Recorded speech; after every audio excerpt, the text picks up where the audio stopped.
one. Firstly, is our case setup. The burden on side government is that we want to prove that on our side of the house, by actually redefining motherhood, we are able to further empower women. And secondly, we get more buy-in to push for policy changes on our side of the house. A few layers of framing. Firstly, what does the feminist movement look like and what are their goals, right? The feminist movement's ideology and their main messaging in the first place since I don't know when, is to protect all women, right? They want capital and buy-in to push for changes and policies to alleviate women and uphold women's rights in the status quo. For example, equal pay, or it looks like better maternal policies or whatnot, and to uplift women and to fight for gender equality or whatnot. That's the feminist movement and the incentives of feminist movement in the first place. But secondly, what does redefining motherhood look like on our side of the house? It looks like, for example, we do not appreciate the traditional, basically we do not appreciate the traditional sense of motherhood, i.e. you cannot be, you either be a mother or you be a CEO. You can either be only stay-at-home mom, or you can't, or that means that you can't work in the status quo, right? But on our side house, we believe that you can be both a mother and a CEO, right? You can be whatever you want. You can still be a parent and take care of your children, and you can still work a 9-to-5 job, right? But secondly, it also looks like non-exclusive parenting, where we also actually push for dad parents, and we also push for maternal leaves, when women can also benefit on our side house because they are not seen as weak. They can be seen as more a mother, and a dad can also be seen as a parent, right? So we do not only include mothers on our, and protect mothers on our side house, we also vote for, we also support inclusive, non-inclusive parenting, not just for moms, right? But thirdly, it also looks like basically we give a choice and privilege to women on our side of the house to become whoever they want, right? We don't condemn people from being a mom if they want to just stay at home. That's their choice, right? No, thank you. If they want to be a mother, right? They can be a mother. That's their choice. If they don't want to be a mother, that's also fine on our side of the house. But we're not completely alienating and ostracizing this group of women who choose to become to take on traditional maternal roles, right? Then how is this imposed then on our side of the house? What does redefining the mechanism look like? It looks like actually the feminist movement changing their form of messaging. It looks like them promoting be the mother you want to be the mother be the woman you want to be, and for example, something like that, right? It's integrated into their messaging, social media, and in the long term, we also believe that we can push for a lot of parliamentary changes and pivot towards these changes, right, on our side of the house. Then we basically support something more organic instead of totally rejecting traditional maternal roles, right? On their side of the house, their side, when they reject traditional maternal roles, meaning they completely just reject in their messaging and whatnot, and completely alienate and shame people who actually opt into traditional maternity. They must defend a hard stance in completely rejecting this group of women who choose to opt into traditional maternal roles. The comparative on our side of the house then is that we believe that there's no stick choice for women, and on our side house we believe that it's up to them to define whatever motherhood is, right? Moving on to two arguments that I want to prove today. Firstly, on how it's on our side house it's principally justified for them to actually redefine because they're able to take control of motherhood, the narrative of motherhood. But secondly, on how we get more buy-in on our side house. Firstly, on the principle of the principle argument, right? On our side house, we believe that we can take control of motherhood for a few reasons. Firstly, what does rejecting motherhood actually do, right? When you reject motherhood, you allow the men to determine what motherhood looks like. Because traditionally, men have always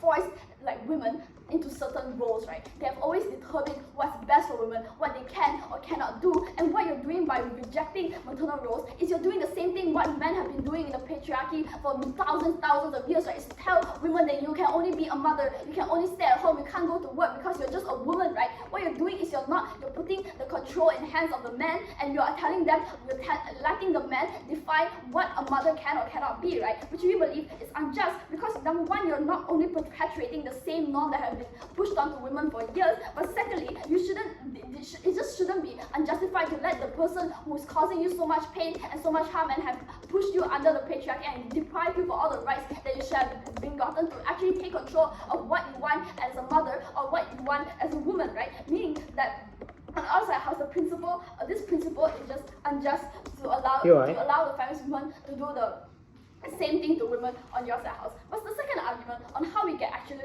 better buy-in on our side house? Firstly, what do you actually do when you reject? one, you alienate a certain group of women in your side of the house, because when you reject traditional maternal roles, you're telling the women who are actually mothers, who want to pursue these roles, and like you're shameful, you shouldn't, we do not like you, we do not protect you, we do not associate you with under the feminist movement, because that we just don't believe in, like, you're just slowing down the progress of our women, right? You're just further, you're not benefiting with the messaging and the policy changes that we have, right? You're further fragmenting already weak feminist movement that's already defragmentized on your side of the house. Secondly, you also make women choose between the feminist movement and being a parent, right? What if a mother on your side of the house wants to opt for like abortion, wants to opt for equal pay or whatnot, other policies that feminist movement wants to push? They have to decide between their wanting to become a mother and actually wanting to protect the feminist. I'll take a PR.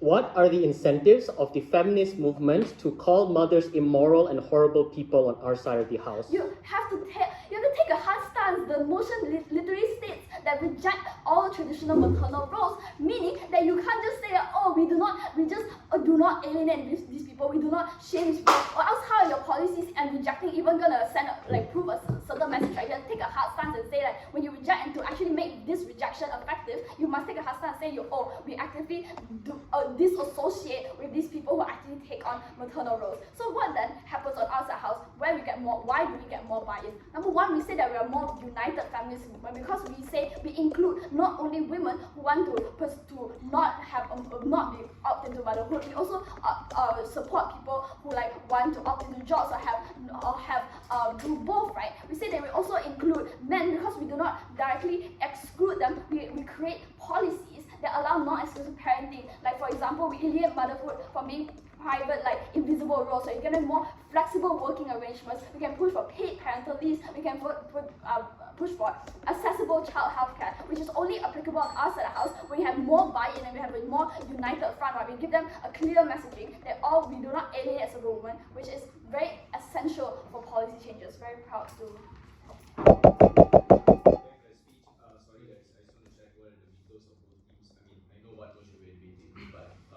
Both teams vetoed 2, I believe.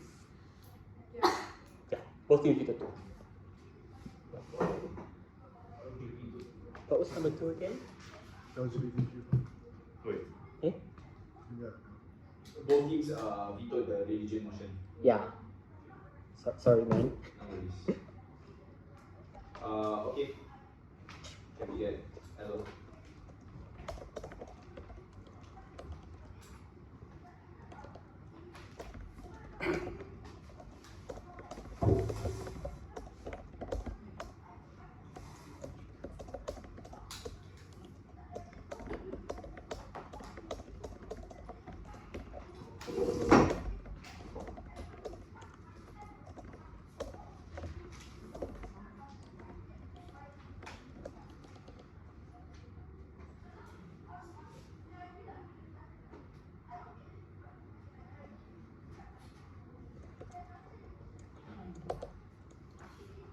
Setup, response, case.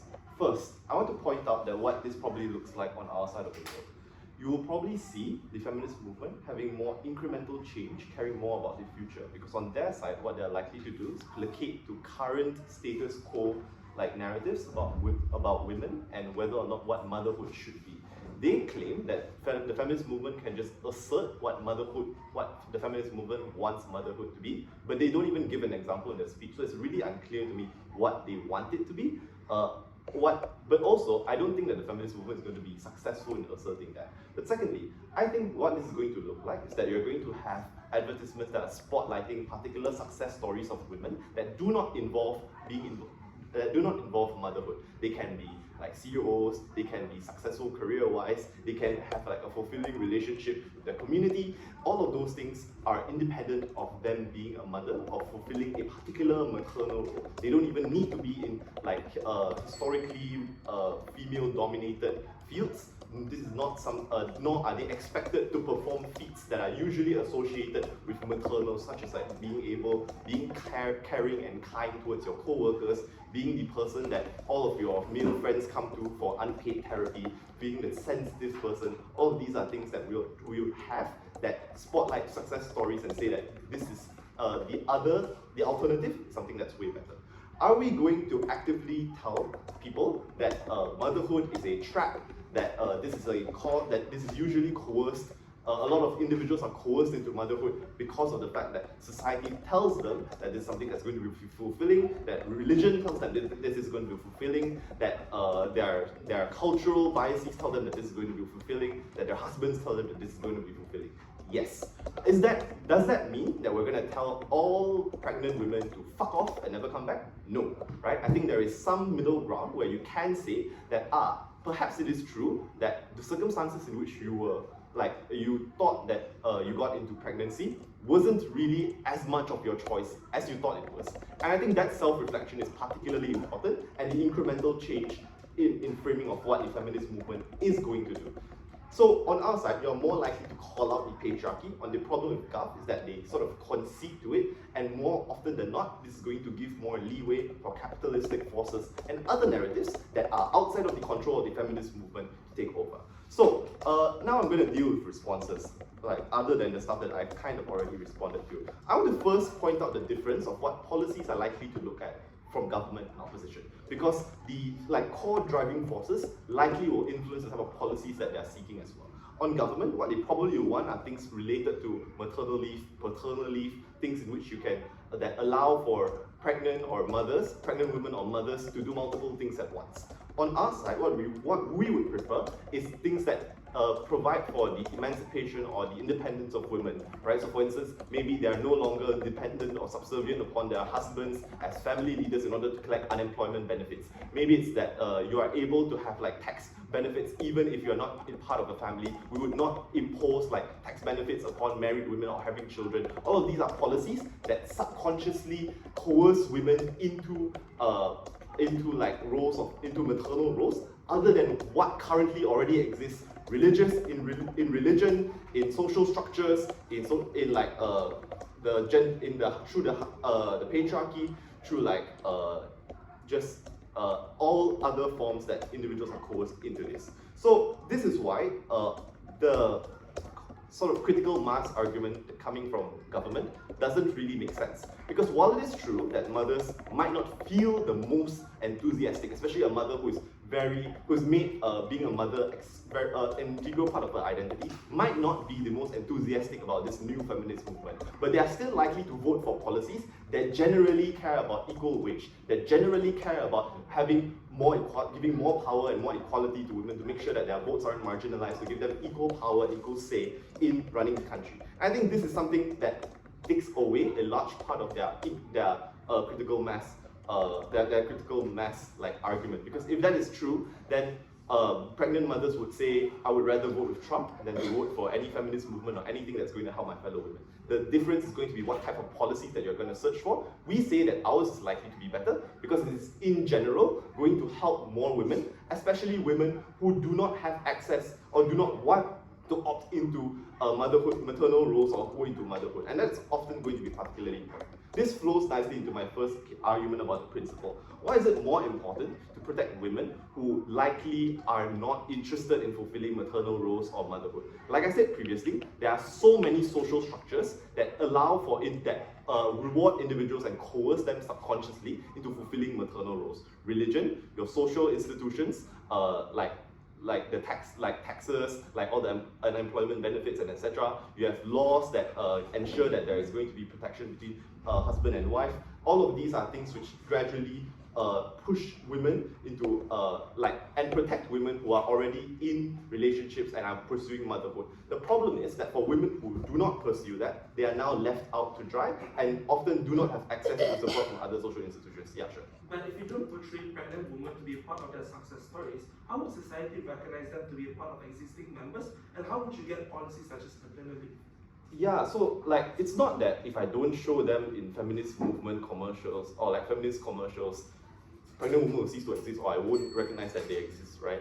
It's just that we would instead spotlight other things, and those things are far more important. Because we recognize that if we do choose to continuously spotlight these stories of motherhood, you're also going to push other women into seeking motherhood as a form of self-fulfillment, when we all know that motherhood compared to any other means of seeking self-actualization, has the most cost and is also extremely dangerous in countries where you do not have access to reproductive health care, in places in which the mortality rate for giving birth is a lot. All of these, but also it takes a huge toll on your body. It's like 10 months of pregnancy. All of these are things that take away from women. They are different from maybe like learning how to play Catan, right? So all of these are particular reasons as to why is it such that it's likely to be better on our side when women instead reject maternal roles and go for somewhere else. Next, I'm going to talk about how narratives form and why it's likely to be worse on their side. Because often, narratives form when other dominant social structures like capitalism leach in. So what you're likely to see on their side is having people who push the narrative that, yeah, you can be a mother and a good worker. Yeah, you can be a mother and a CEO. To push it more, push a heavier burden on women so that they can fulfill more roles that are likely to be better for men in general. With that, I've never been prouder to oppose. As we invite the deputy, the deputy prime minister here.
Starting my speech in 3, 2, 1.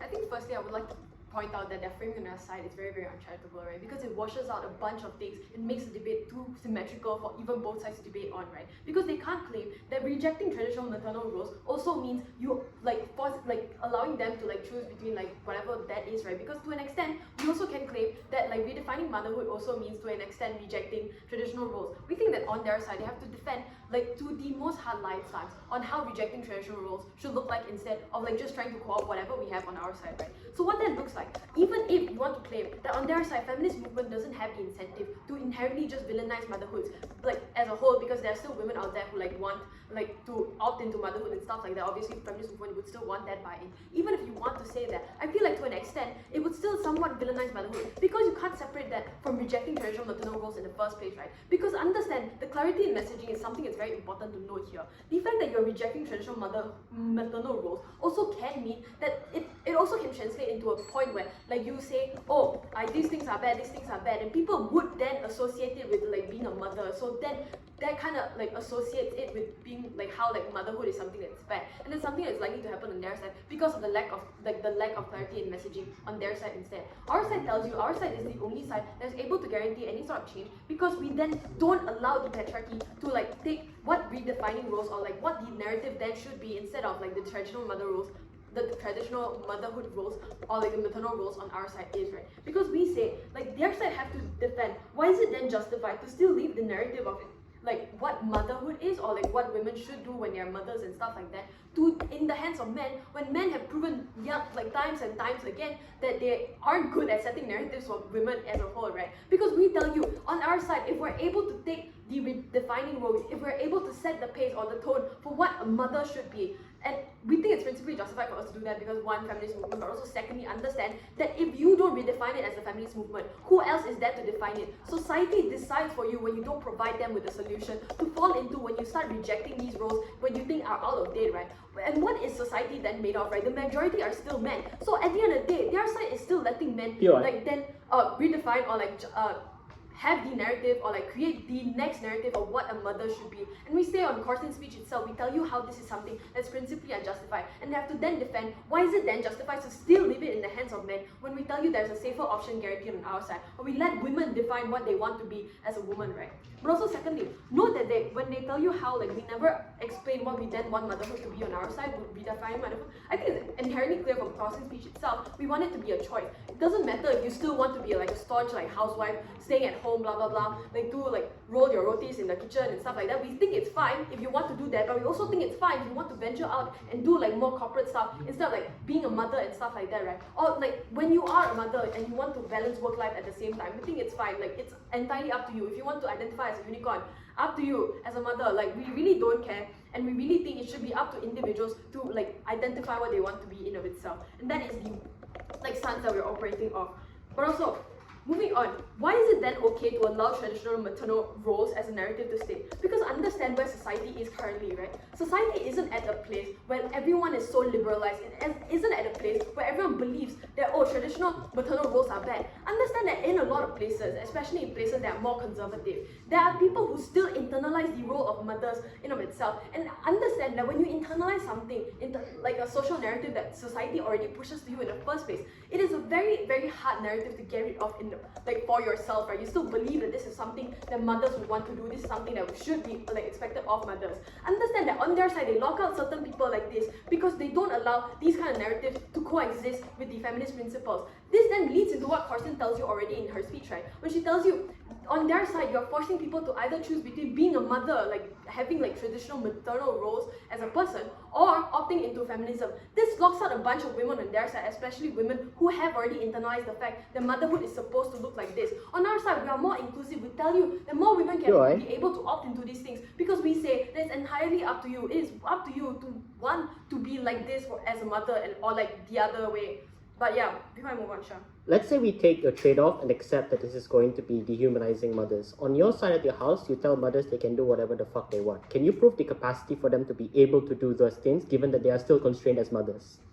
I don't understand the point of that POI. What capacity to do what kind of things, right? Like, okay, if they're internalized as mothers, obviously they're going to like internalize towards the idea of traditional roles of like maternal, like whatever. Obviously they're going to still do that. And on our side, if you think that it's like we take a more liberal stance as mothers, then you do that. I don't understand what capacity are we trying to argue for, you know, but like in the first place. Understand that on their side, they're just further pushing these people who have internalized or these people who have more traditional concept of what a mother should be away. And we say that that's very that's very harmful for the feminist movement as a whole because it fragments that like movement. But also understand secondly, on the idea of representation, right? The fact that you don't like villainize these people, the fact that you allow them to be somewhat still represented in the idea of what a mother should be, allows them to have catharsis on an individual level, right? These people see themselves being represented, these people see themselves being heard, even if they don't want to opt into the movement, they're able to be like happy or like they're able to achieve like self-actualization or something like that, just be happy because of the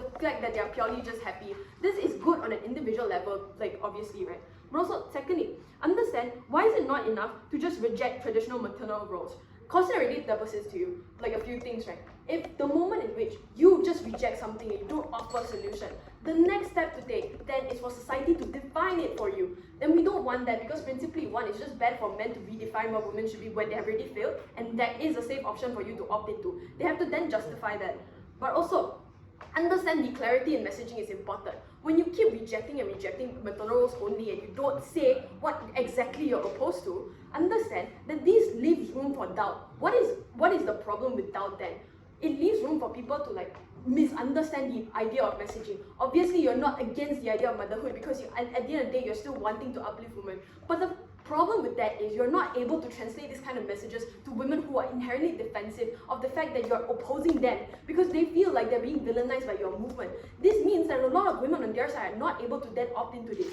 Moving on, which side then gives more leeway to patriarchy?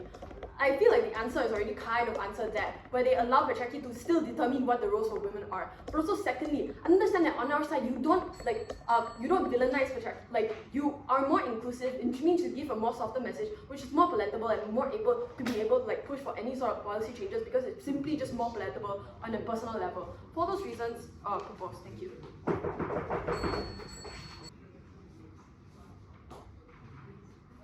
Panel ready?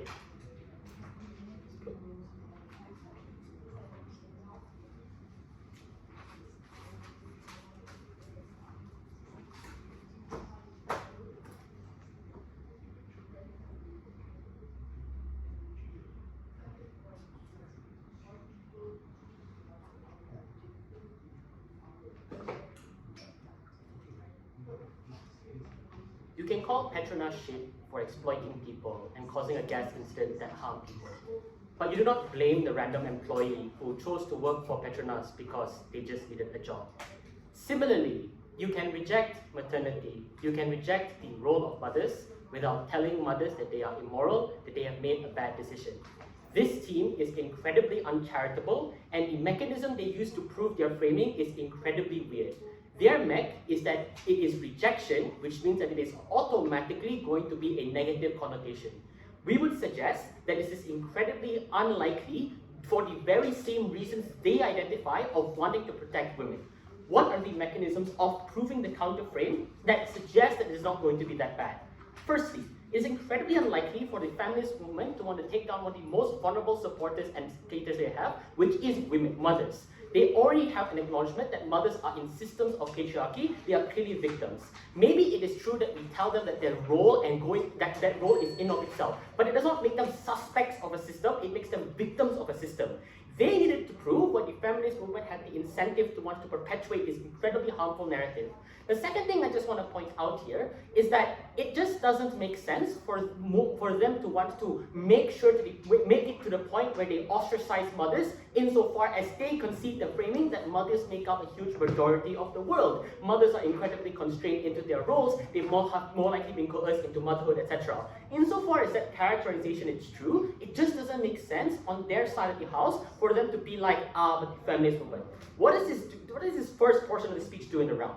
It mitigates a lot of the case they want to push, especially the negative burden they impose onto us. Because it simply just doesn't make sense on an intuitive level as to the margins of why the feminist movement wants to choose to do this, insofar as they themselves concede the characterization that not all women are liberal, some women are conservative and want to be moderate, etc. What then did rejection actually look like, which was the framing that Chris provided to you? We explained that it is a system that the patriarchy pushes onto women, coercing them into systems where they lack upon their agency. We explained that the system is in itself immoral and we ought to abolish that system, or rather change that system in a way where it is no longer restrictive. We also focus on the narrative of why it is negative to begin with. The fact that spending 9 months pregnant is something that is harmful. The fact that opting into family expectations is in itself harmful because it takes away your agency. That was the focus of the narrative on our side of the house. It was never demonization.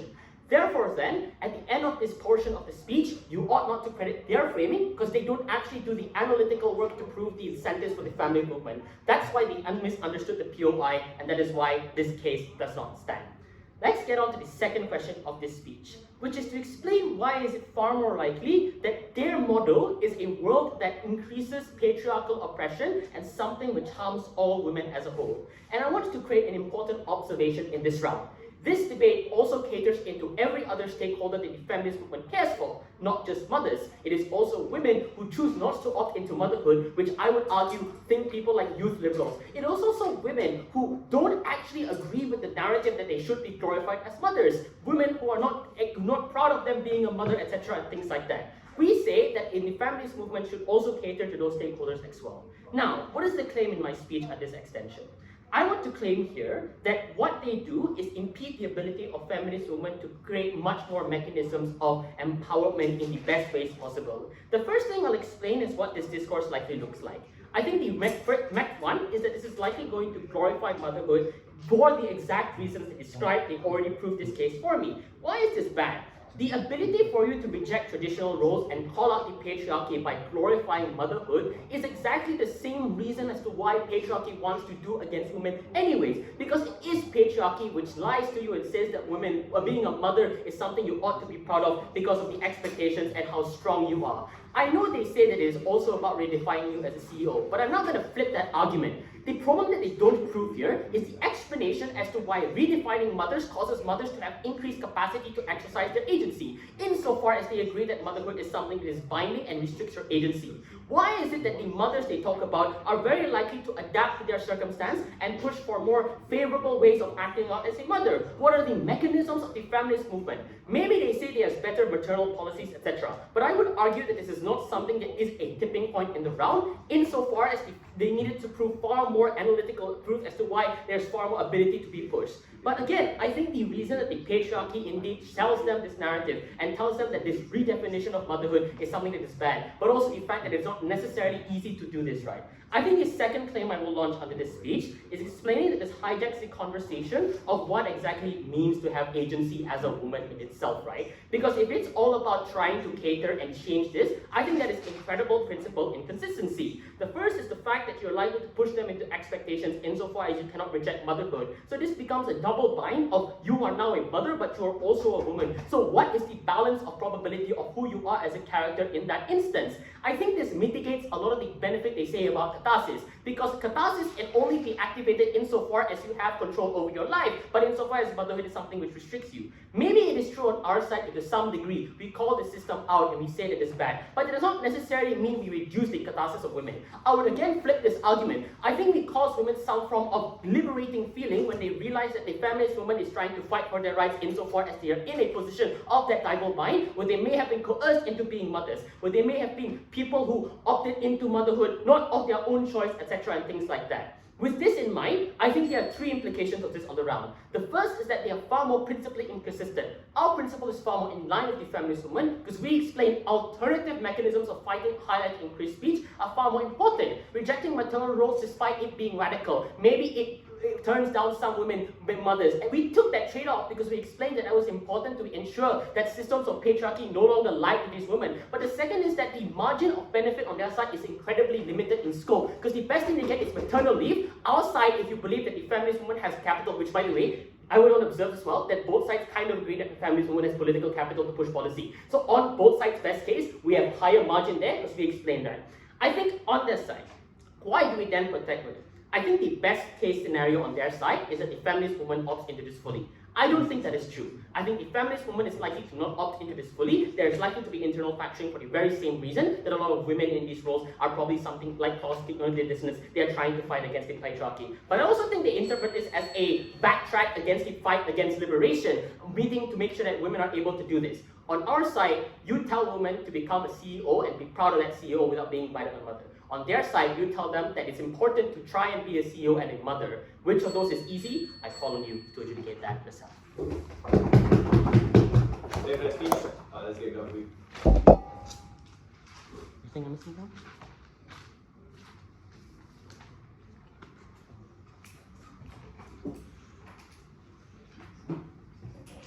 Yeah, she did.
Start my speech in 3, 2, 1. Two simple call-outs. The first, note that this is a prospective debate, right? Sure, whatever benefits that we have right now from pregnant women, for example, do exist. But then my POI is particularly important is because when you want to hide pregnancy, when you want to hide maternity away from society, the likelihood of this is that you're going to reduce policies as such, right? I'm going to prove to you why it's going to likely to decline, but first they need to prove why it's not going to decline and why pregnant women or like mothers in general will still have this policy even at the end of the day. But also number two, they say that the idea of motherhood right now is already defined by men. Exactly why we want to give it the power back to women. So for example, right now, right, pregnancy can still be something that can be seen as beautiful as long as feminist movement choose to claim it. The same way we appreciate mothers for giving us birth, like during that 9 months, is the same way we appreciate fathers for being the sole provider, right? I don't see why every struggle has to be seen as something that's horrific. On our side of the house, we acknowledge all effort. I'm going to extend this later in my clashes. 3 things I'll do in my speech. The first on the clash of model, and I prove to you why our model is the likely outcome. Number 2, how will feminist movement portray women? Feminist movement portray women in society. But also number 3, who creates a free environment for women then? First clash, right? They say that, oh, we don't demonize, right? We show it's horror, we show that pregnant women or like mothers are a victim, right? Firstly, what's the likelihood of this, right? We think that first figure, Coran already proved to you why it's likely for feminist movement then to bash motherhood. Simple. For example, right now we already see like white feminism show how bad like conservative woman is, right? We think that this is like the likely outcome then for on our side of the house to show how like feminist movement is likely going to like tear down motherhood. But even if that's not necessarily the case, right? Let's be charitable here then. But then they say that, oh, pregnancy is still bad as a victim. I think this takes away a lot of power away from women in 3 sense, right?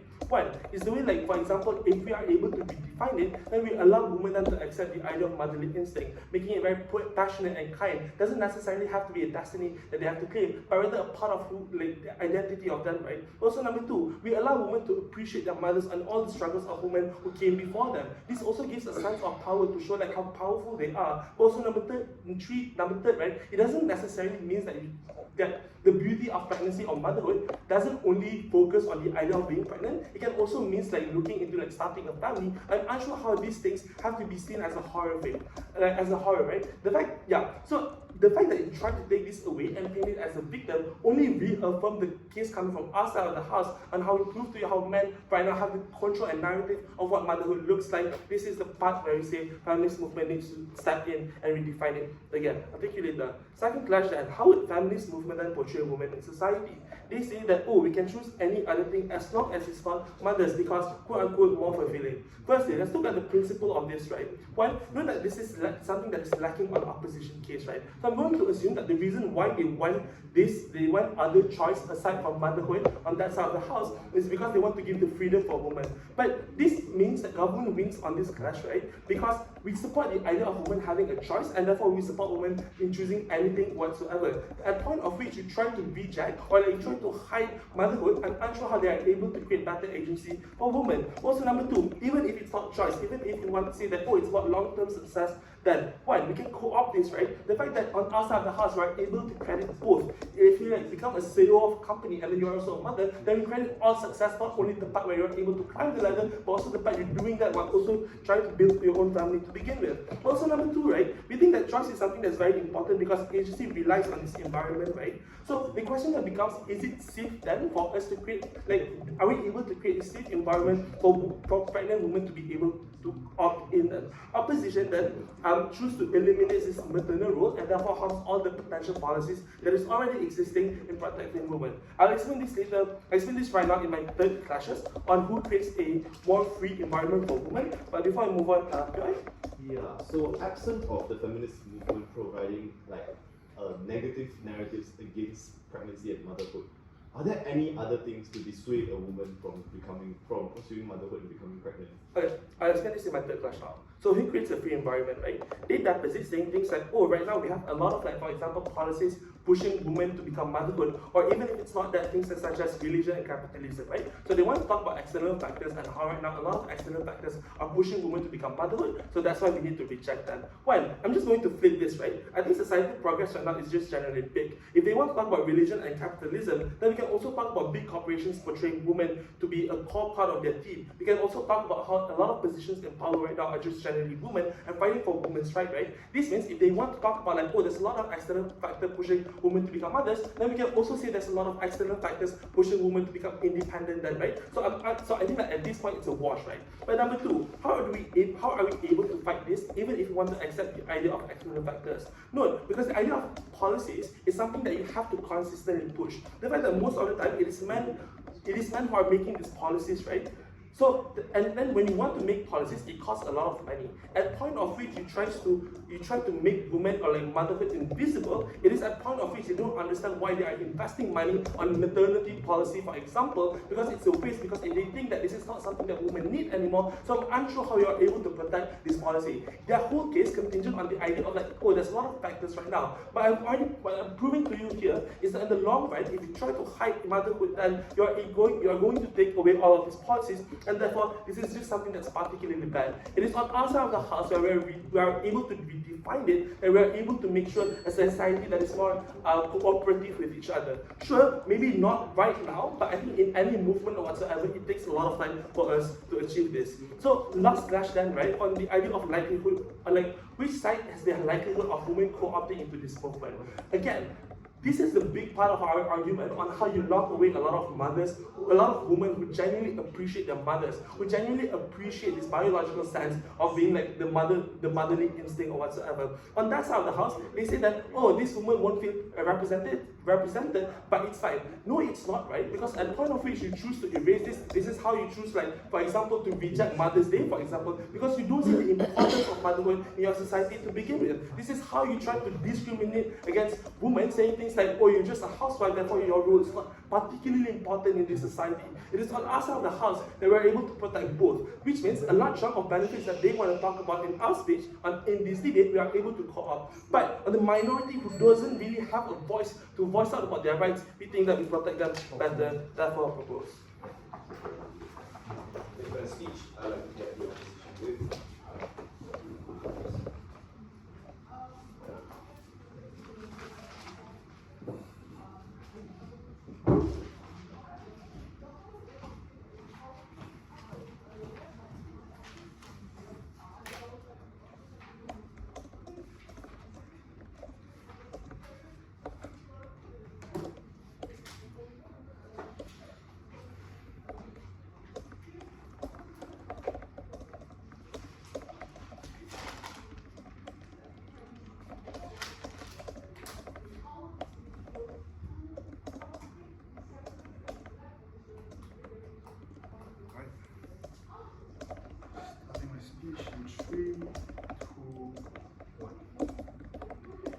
They say, as a woman, getting pregnant or being pregnant is like getting hit in the nuts, but 10 times worse. Imagine this for every single woman. Imagine this happening to women every single day, and this number will continue to grow. We are not saying that mothers are evil and that mothers are bad. We are trying to educate that how motherhood in general, or motherhood specifically, is something that we are trying to dissuade women from, because motherhood is generally seen as generally glorified as a role, and therefore our job here is to then uplift women by telling you on why motherhood is not necessarily the option for you, and that there are other options in order for you to indulge yourself into, in order for you to uplift yourself as a woman. I want to do a few things here. Firstly, responses. Secondly, on what, at the end of the day, the biggest clash here, or the biggest thing that we have to prove is that on which side of the house it is better for women. A few things that I'll do in my speech. One, responses. Two, weighing, and the third one is clashes. Firstly, on to some responses from all of the speakers, right? Few things that they said. One, they said that it is principally justified to control motherhood, because by rejecting motherhood, on outside of the house, we are allowing men to determine what motherhood looks like. But I think this is a very ironic claim, because the third speaker came up and tell you that, hey, motherhood can be a very beautiful thing. It is something to do, there's the beauty of pregnancy, and then there's the beauty of starting a family, and you as a mother, you are glorified as a mother. This is your maternal instinct in order for you to protect your children and start a family. This is all well and good, but I think ironically, these are also the same narratives that men will push forward in order for you to be a stay-at-home stay-at-home mom, in order for you to not go out and engage in your dreams and your hope. Because this is the beauty of pregnancy and the beauty of starting a family. If there's anything that is going to be determined by men, perhaps that is the narrative that they are trying to purport. On outside of the house, we are going to tell you that, hey, motherhood is not what you think it is. Historically, sure, motherhood is seen as something to be glorified. Motherhood is seen to be starting a family and protecting that family. But we are the ones that will tell you that this is not the case. We want to save you from motherhood because we know the harms that comes with motherhood. Chris told you extensively that motherhood has its sacrifices that it calls for. It looks like having greater costs. It looks like bearing a child for 9 months. I don't know why Chris was, in his mother's stomach for 10 months, but it looks, yeah. So there's so many sacrificial costs that is contingent upon you being a mother. And because of this, we want to dissuade you from doing that. Chris extensively also told you that because as a mother, there are already external factors that will influence you to be a mother. For example, religion. Any religion will tell you basically that, hey, being a mother is a blessing.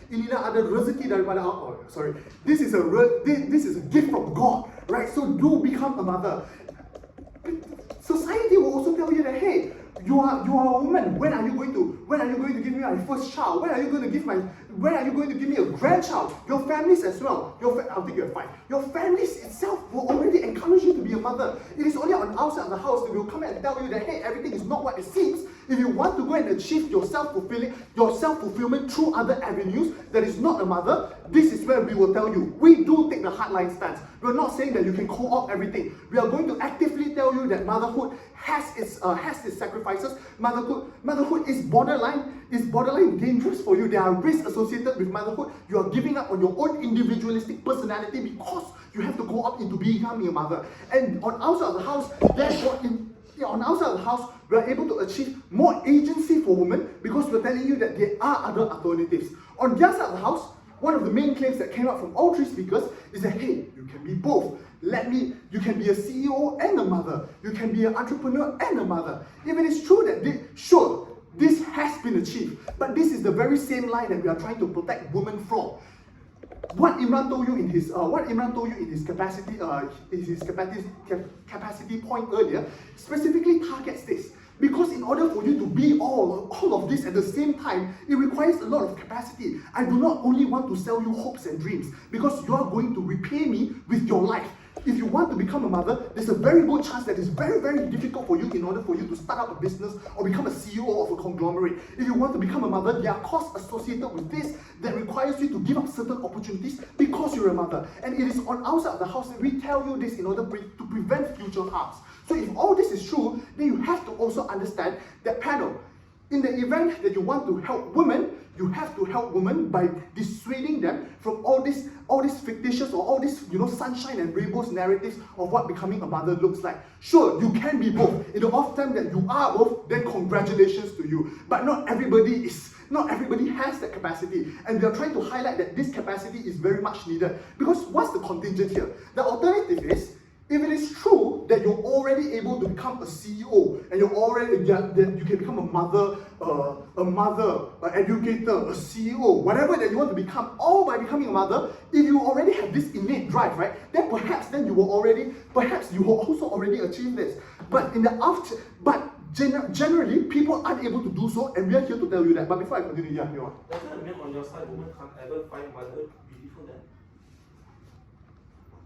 It is up to the woman itself individually in order for them to find motherhood beautiful. But what we're talking here about is not one singular mother or 5 mothers. We're talking about the feminist movement. I think the point purpose of the feminist movement is in order to uplift all women. And by uplifting all women, we're not going to demonize mother. We're going to tell you why motherhood is bad. And in the event that we do tell you, like what Chris and Imran already said extensively, that hey, motherhood is harmful and we're going to dissuade you from motherhood because we're going to prevent future harms, and therefore there are other alternatives. Therefore, you can opt into these other alternatives, and therefore we are rejecting the notion of motherhood, and in order for you to become whatever you want to be instead.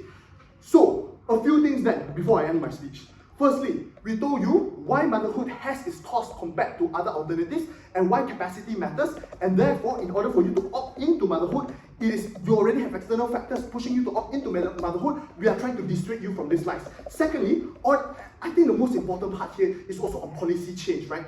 They are going to tell you that, hey, we have critical mass, more people will come and opt into this policy change, and therefore we can get this policy change. There are two things that goes on policy change. One is that is critical mass, and another one is normalization. Because we take the harder stance, therefore we are pushing for the normalization that motherhood is not necessarily good, and therefore you are able to opt into certain other alternatives.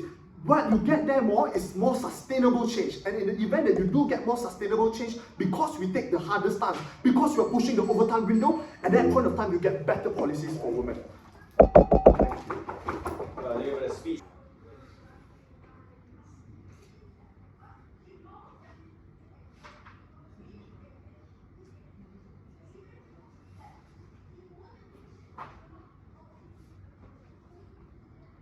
Two parts to this reply. Let's first assume that their frame is correct and they are able to achieve some degree of harm. We still say that there are a lot of reasons, regardless of whether or not they win the framing clash, as to why this is something which is pretty bad.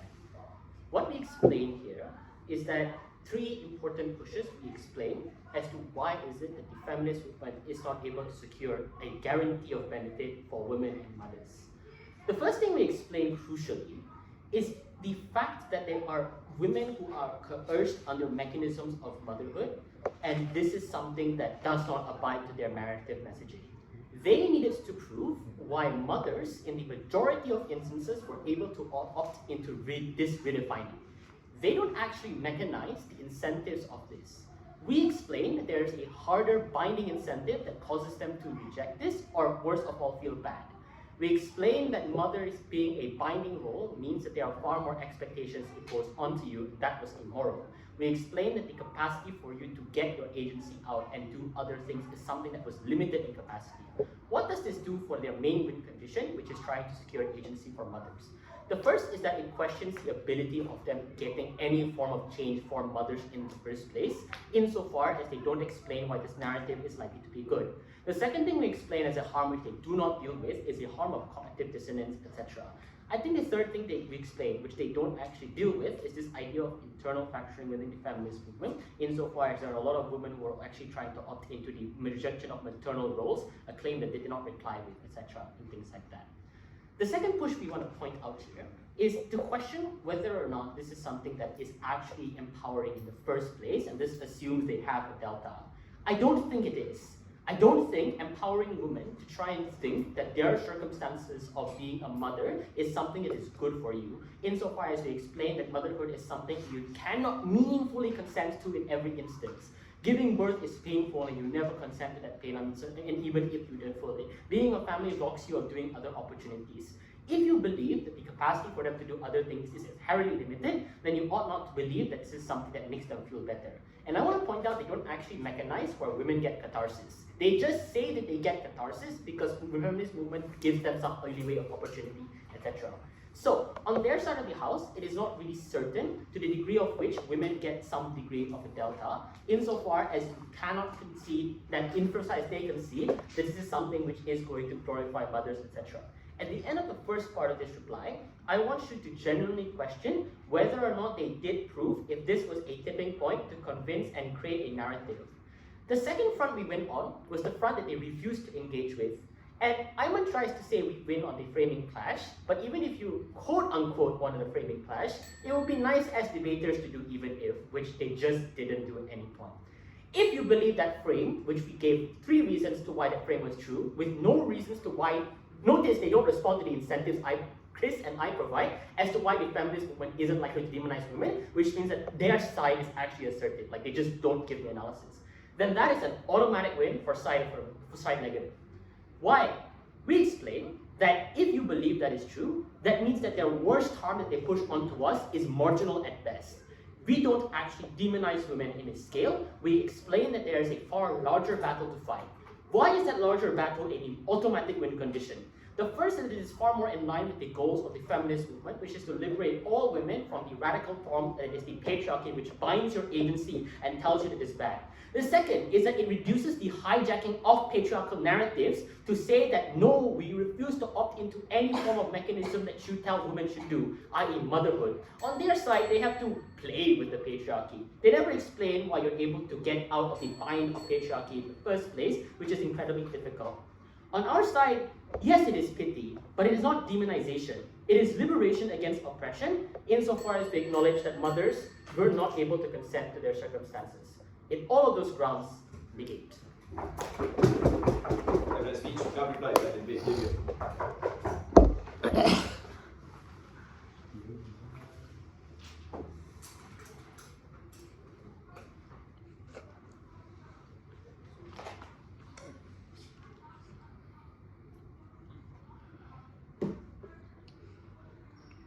On both sides, motherhood is a narrative or is a thing that you cannot anyhow remove from society, because on both sides there are still going to be people who opt into motherhood whether or not they want to. The problem with this is their side actively villainize motherhood, even if all across like a few speakers they say that they don't, because note that the third speaker literally comes up and say motherhood is horrible, this is why we're trying to dissuade you from it. If that's not villainizing, I don't know what the fuck that is.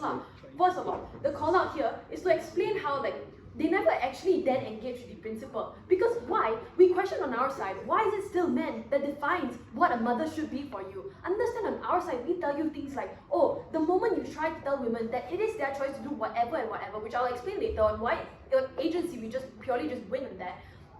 Why, like, it's okay for feminism to like tell women like, oh, it's your choice to do whatever you want, even if you want to do this, that, it's fine, because it's entirely up to you as a woman. Like, no one should ever tell you what to do, and you probably should decide for yourself what to do. I think that is the purest form of agency that we're able to like give to these women in of itself in the first place. We explain to you how when we don't like give solutions for like the problems that you're calling out to society, we are just rejecting the narratives that men pushed onto us, blah blah. We say that when you don't like give our solution to society, what society does is give you that solution, and we don't want that, because society still is majority men, right? Because that means men are still deciding what you are for you, and it's something that we all agree that is inherently harmful. Understand, the tense in their case is they say, oh, we're not villainizing motherhood, we're allowing them to like choose, blah blah blah, because again, why would feminism movement want to like villainize motherhoods? Because they're vulnerable. But again, like I pointed out, they kind of like went against that and contradicted themselves. The moment in which they say motherhood is painful, motherhood is coercive, because you never consent to motherhood in the first place, you never consented to the pain. I don't understand even how that works, because I understand, like when you choose to have a baby, you kind of consent to the pain, because you already kind of know to what extent, like, what that is, right? Even if you don't understand the level of pain that you're going to be put through, understand that you already know of the existence of the pain in the first place. I don't understand how that is even an argument to like, or even a claim to even exist in the first place. But also secondly, understand on the idea of agency of women, or like they are questioning on how there is no capacity for women to do both at the same time. Recognize how we never said we want women to do both at the same time, right? Recognize how every single like speaker on our side, the only emphasis on this was to just say, if women want to be traditional and conform to those traditional roles, they can. If they want to be a CEO, they can. This means that women are able to choose what they want and cannot do. This also implies that they do have the capacity. If they choose to be CEO and like mom at the same time, this means that they have the capacity to do so. I don't understand why the questioning on capacity then even comes into play. Third thing to say here is the moment in which they say like, oh, we are trying to like dissuade people from motherhood, we are trying to like tell people to not opt into motherhood. Aiman explains to you why this means that policy changes on their side is going to be significantly less, especially on the idea of maternal leaves, right? Because understand that we are trying to actively hide motherhood away from society. Understand the moment in which you tell people that motherhood is something that most women probably shouldn't opt into because it's not good in the first place, is the moment in which you take away resource or you take away capital from policies that are made for women in the first place when they are already in that process of motherhood, right? They don't explain this. They don't explain how like this is something that still will be achieved on their side, because we tell you that people are just going to generally move away from policies, maternal policies and stuff, because they just don't think it's necessary. Lastly, on the idea of clarity and messaging and locking out a bunch of people, right? We explained to you how the lack of clarity in messages will then confuse a lot of people and allow more people to opt out. But also we then explained to you how many women have internalized the idea of a traditional maternal role and cannot opt out of it anytime soon, right? We explained to you when you minimize motherhood or when you reject the idea of the traditional role in of itself in the first place, this means that you're pushing these kind of women away from opting into the feminist movement in the first place, which is, I think, the first thing the feminist movement doesn't want. For those reasons, proud to propose. Thanks for the debate.